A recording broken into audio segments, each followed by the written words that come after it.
आप जब सोचते हो कि आगे इसका कैंपस के बाद क्या होगा या कैंपस में ही और क्या होगा, तो how do you see 5 year down the line Aurameter doing?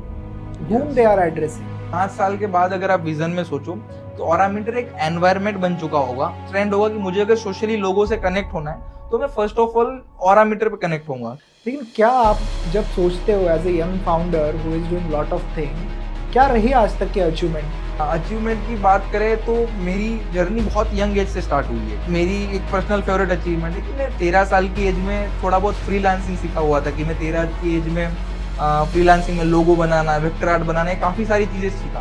तो मेरे को एक यूएस क्लाइंट मिला था। तो ओके। यूएस क्लाइंट जब मेरे को मिला तो यूएस क्लाइंट ने मेरे को बोला एक रैबिट का लोगो बना दे मुझे, मेरी फुटबॉल टीम के लिए कहीं पे तो चाहिए। तो मैं नया नया था तो मैंने थोड़ा सोचा कि थोड़ा स्कैम कर दे यार। मैंने गूगल से एक रैबिट ढूंढा और उनको भेज दिया। तो बोले कि भाई मुझे अगर गूगल से ही चाहिए होता तो मैं तुझे क्यों ढूंढता। फिर मेरे को लर्निंग मिली कि तुम कभी भी किसी को चीट या स्कैम करके तो कभी भी बड़ा नहीं बना सकते, कभी भी कुछ बिल्ड नहीं कर सकते। Now we have the generation who takes who want to become a startup founder. आपने स्टार्ट किया 19 साल, कोई लड़का जो स्टार्ट करना चाहता है, what is the final advice from you as a startup founder?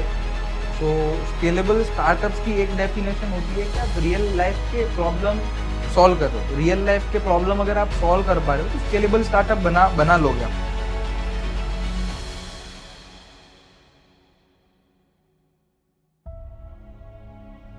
तो ये सब सुन के it sound very interesting to yes. Use aura matter. Yes. तो लेकिन ये कैंपस में क्यों है? अगर मैं चाहूँ, why you have use the campus only? Because हमने एक चीज करी थी कि एक जेनजी, हम एक नीश चुनना चाहते थे कि हम एक जेनजी के लिए बना रहे हैं।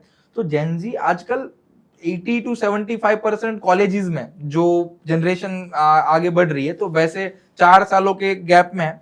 तो हम मैसिवली जो पास्ट काफी सोशल मीडिया ने ट्राई करा हुआ है कि वो पूरे इंडिया के लिए we are like make in India social media करके पूरे इंडिया में लॉन्च करते, तो वो कहीं ना कहीं एक सक्सेस लाने में दिक्कत देते।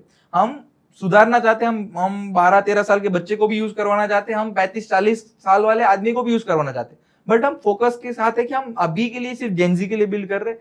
उनके साथ आगे जाके टाइम में इवोल्वेशन के बाद वो बाद में हम उनके लिए कुछ अलग बिल्ड करें। बट अभी हमारा कोर फोकस जेंजी है कि उनके लिए कुछ चीजें बिल्ड करनी, उनको एम्पावर करना है। क्योंकि हमारा यूथ एम्पावर होगा तो वही कल जाके लाइक ओल्डर जनरेशन भी वही बनने वाले, और जो भी नई यंग जनरेशन भी आने वाली है वो भी वही आ रही है। इंटरेस्टिंग।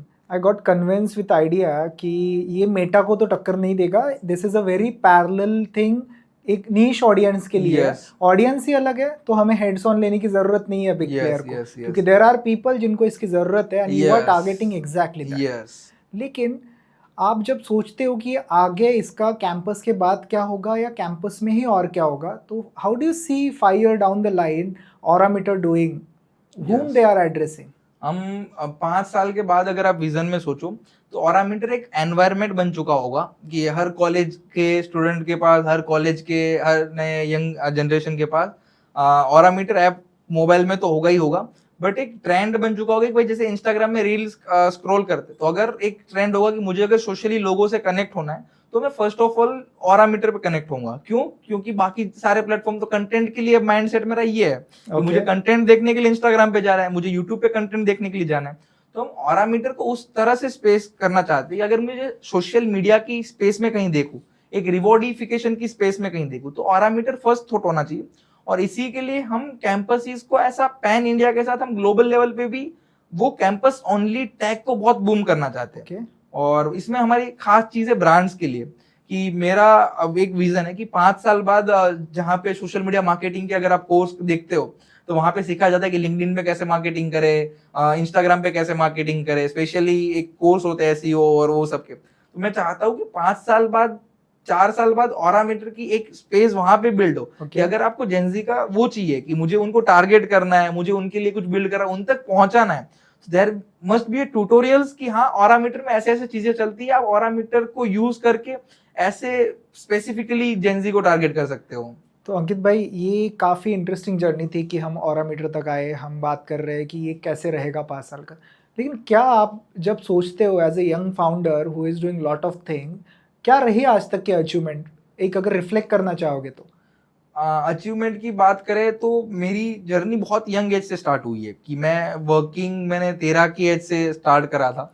मैंने एक बहुत मेरी एक पर्सनल फेवरेट अचीवमेंट है कि मैं 13 साल की एज में थोड़ा बहुत फ्रीलांसिंग सीखा हुआ था, कि मैं 13 की एज में फ्रीलांसिंग में लोगो बनाना, वेक्टर आर्ट बनाना, ये काफी सारी चीजें सीखा। तो तब लॉकडाउन का समय था, 5 साल 4 साल पहले लॉकडाउन का जब समय था, तो वहां पे मैं जब लोगों से वो था कि यार मैं बना रहा हूँ, तो मुझे अपना टप्पू, तारक मेहता वाले टप्पू, उनके कमेंट से फुकरा इंसान के मेरे काम पे कमेंट्स आना लग गए, मैं उनको उनके लिए बना रहा था फ्री में। तो मेरे को एक यूएस क्लाइंट मिला था। तो ओके। यूएस क्लाइंट जब मेरे को मिला, तो यूएस क्लाइंट ने मेरे को बोला एक रैबिट का लोगो बना दे मुझे, मेरी फुटबॉल टीम के लिए कहीं पे तो चाहिए।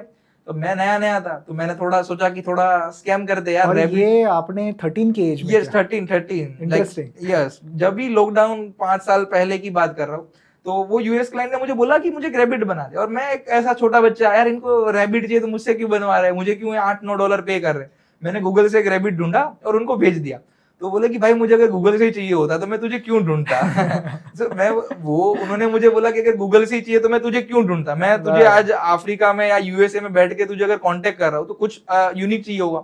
फिर मैंने बोला कि फिर मेरे को लर्निंग मिली कि तुम कभी भी किसी को चीट या स्कैम करके तो कभी भी बड़ा नहीं बना सकते, कभी भी कुछ बिल्ड नहीं कर सकते हो। ओह, इंटरेस्टिंग। तो वो चीज से फिर एक आई कि आज तक लाइफ में कभी भी किसी का गलत करने का नहीं सोचा। और तब उन्होंने मुझे कुछ 300-400 रुपए का पेमेंट देना था उनको, उन्होंने मुझे। सो वो पेमेंट मेरे को लेना है। अब तब यूपीआई इतना ज्यादा फेमस नहीं था, यूपीआई धीरे धीरे मार्केट में आ रहा है, और अभी भी यूएस ट्रांजेक्शन होते हैं अपन लाइक पेपाल पे। तो मेरे को नहीं और आइडिया है 13 पेपाल ईयर पे। ओल्ड के पास अकाउंट होना भी। वही वही अकाउंट नहीं था, मेरे पापा के पास भी नहीं था पेपाल अकाउंट। अपन गुजराती लोग अपना कैश में धंधा, रोकड़ा वाला धंधा, तो अपन कहाँ पे वो पेपाल और ये सब चीजें यूज करेंगे। तो तब पेमेंट मेरे पे आ नहीं रहा। अब मैंने सोचा यार फर्स्ट क्लाइंट, इनको पेमेंट मना तो नहीं कर सकता हूँ। तो हमने एक मिडवे निकाला कि अमेजोन, लॉकडाउन का टाइम है, amazon.com से आप यूएसए से इंडिया एक ऑर्डर प्लेस करो। हैंड ग्लव, सैनिटाइजर्स और ये सब चीजों की नीड थी कि यहाँ हमारा ये सब चीजों की नीड है। तो उन्होंने एक पैकेज, कुछ 10 जितने हैंड ग्लव्स, एक सैनिटाइजर का बॉक्स, और वो वहां से ऑर्डर कर दिया था। और मैंने फर्स्ट पेमेंट, मेरी लाइफ की सबसे पहली पेमेंट रिसीव करी थी वो इस चीज में। और आज तक वो मैं सबसे बड़ा अचीवमेंट मानता हूँ। आज इन्वेस्टमेंट ऑफर आए हो मेरे पास, या कुछ नेशनली रिकॉग्निशन मिला हो हमारा ओह। ऑरा मीटर, लाइक अभी अभी छोटे मोटे अचीवमेंट में भी, मैं तो ऐसे बहुत बड़े अचीवमेंट है, बट मेरे लिए वो सबसे बड़ा था कि अभी हमको आईआईटी रुड़की में नेशनल फाइनलिस्ट थे हम। फिर अहमदाबाद डिजाइन वीक होता है कर्णावती यूनिवर्सिटी के साथ, ओके। उसमें हम लाइक प्राइज विनर थे, स्पेशल प्राइज विनर। फिर और भी काफी जगह पे हम बहुत नेशनल फाइनलिस्ट, और बहुत सारी जगहों पे कैपिटल नेक्सस करके एक इवेंट होता है सूरत में, 200 स्टार्टअप में Aurameter was the first place holder. Great. So वहां पे काफी सारी चीजें, हम ऑरामीटर के लिए भी बहुत सारी चीजें बिल्ड कर रहे हैं। और अभी तो हम इन सबको बहुत छोटा छोटा मानते हैं कि ये तो छोटे छोटे माइलस्टोन अचीव हो रहे हैं। बड़ा विजन तो ये है कि 5 साल वाली चीज बताई कि हर बंदे के पास ऑरामीटर हो, हर जेंजी ऑरामीटर यूज कर रहा हो, और वो वाली चीज this comes me to the very interesting point कि एक फाउंडर क्या होता है। तो आपको पेमेंट लेना था, रास्ते थे नहीं, तो फिर आपने ये सोचा कि इसको कराते हैं। इस आपदा को आप कैसे अवसर में बदल सकते हो, ये आपका ये यस था। Yes yes. तो काफ़ी इंटरेस्टिंग है। लेकिन अभी जब हम देखते हैं बहुत सारी चीज़ें हो रही है। Now we have the generation who want to become a startup founder. Yes and अगर कोई 22 साल, चलो मैं 19 साल का ही पूछता हूँ, मेरी ऑडियंस 22 से 25 के एज में हाँ ज़्यादा हाँ है, हाँ। लेकिन आपने स्टार्ट किया 19 साल, कोई लड़का जो स्टार्ट करना चाहता है, what is the final advice from you as a startup founder तो he should start today and he can build a scalable startup? Yes. So scalable startups की एक डेफिनेशन होती है कि आप रियल लाइफ के प्रॉब्लम सॉल्व कर रहे हो। रियल लाइफ के प्रॉब्लम अगर आप सॉल्व कर पा रहे हो तो स्केलेबल स्टार्टअप बना बना लोगे आप। तो सबसे पहली चीज है, प्रॉब्लम इतनी स्पेसिफिक ढूंढो कि हाँ यार ये मार्केट में नीड है, और मैं उस चीज में बिल्ड करना चाहता हूँ, वो चीज मेरी पैशन है। उस चीज में मैं अगले 3 साल 4 साल तक मुझे अगर एक भी रुपया नहीं मिल रहा है और मैं बिल्ड कर पाया, ओके। सो आप अचीव कर लोगे। आप कोई भी आप गोल बना रहे हो, अचीव कर लोगे। बट आप ऐसे स्टार्टअप, अभी क्या होता है ना, अभी एक ट्रेंड बन रहा है कि यार मुझे भी स्टार्टअप फाउंडर बन रहा है। अभी मैं देखता हूँ काफी मेरे जूनियर्स में काफी लोग होते हैं कि अपने प्रोफाइल पे founder and CEO, founder and CMO, वो सारी चीजें लगा लेते। बट वो चीज एक छोटा टाइम में अपनी है कि आप 2 साल 1 साल में आप सक्सेसफुल हो गए। सक्सेसफुल होते होते बड़ी बड़ी कंपनी, जोमेटो जैसी कंपनीज को भी 10-10 साल लग गए, 8-8 साल लग गए। तो वो लेवल तक आप खींच पाओगे चीजें, ऐसा नहीं है, आई एम नॉट सेइंग कि बहुत टाइम लगेगा, बट आपके पास एक माइंडसेट क्लियर है कि मैं इतना लंबी रेस का घोड़ा बन पा रहा हूं कि मैं वहां तक पहुंच पाऊंगा। अगर आप ऐसे बिल्ड कर रहे हो तो वो विजन के साथ उतर जाओ मैदान में। मैदान पूरा खाली है, आप सोचोगे तो बहुत सारी कंपटीशन है, और क्लियर विजन के साथ जाओगे तो कोई कंपटीशन ही नहीं है। काफी काफी interesting. So this brings me to the point कि एक माइंडसेट, कंसिस्टेंसी Yes. और आपका जो आइडिया है उसको एग्जीक्यूशन ही आपको एक स्टार्टअप फाउंडर बना सकता है। Yes. And you we had a interesting talk with you Ankit.